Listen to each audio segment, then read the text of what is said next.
mean, we kind of have been down this road with a big governing body that gives advice, and this time it would be ATSIC with constitutional protection. All of that goes to what I consider to be the fundamental issue here, and it's not litigation, it's equality of citizenship.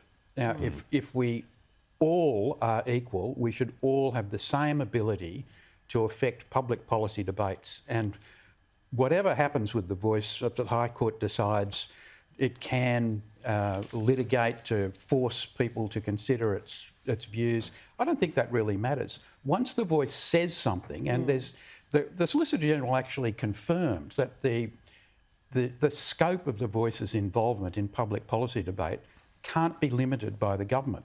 It can limit what the agencies of the government do with that advice, but it can't change, or it can't restrict the role of the voice. So just imagine, once the voice says something on anything, regardless of whether the public service is obliged to consider it, it will play out in public policy debates in the media. Of course it will influence the way we go. Sorry, James, just quickly, you mentioned equality.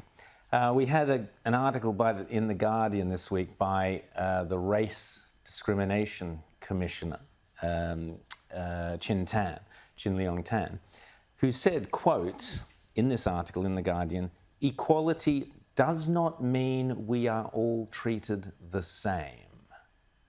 Oh, where does... Is that from Animal Farm or is that from it's the straight out of George Orwell's Animal Farm. Equality does not mean we are all treated the same. Where's this voice really going to take us? What's the bottom line? What's the story? What's self-determination about? What's treaty about? What is all the bottom line here, legally? With the greatest respect to the Commissioner, I'd put a little bit more weight on the views of David Jackson, a leading silk, former judge of the Federal Court, and he made a submission to the parliamentary inquiry, and there's no doubt about it, he said we would cease to be equal.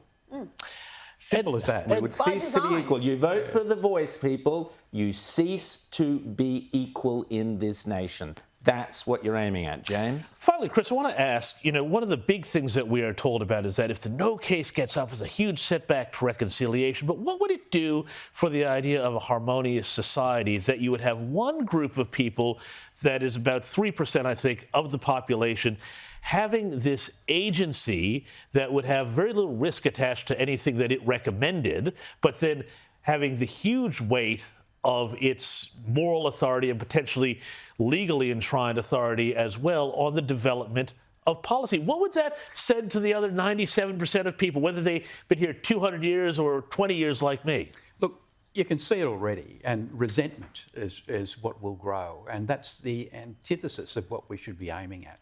If we're serious about reconciliation, we shouldn't be exacerbating the differences on the basis of race that are already in the Constitution.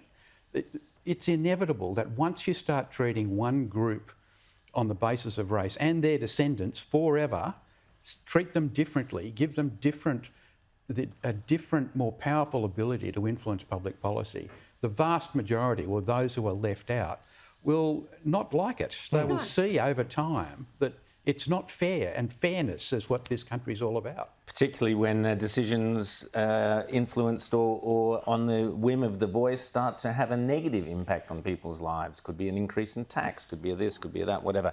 And yes, Chris Merritt, Merritt by name, Merritt by nature. Always great to have you here on Outsiders for your legal opinion. Thanks so much.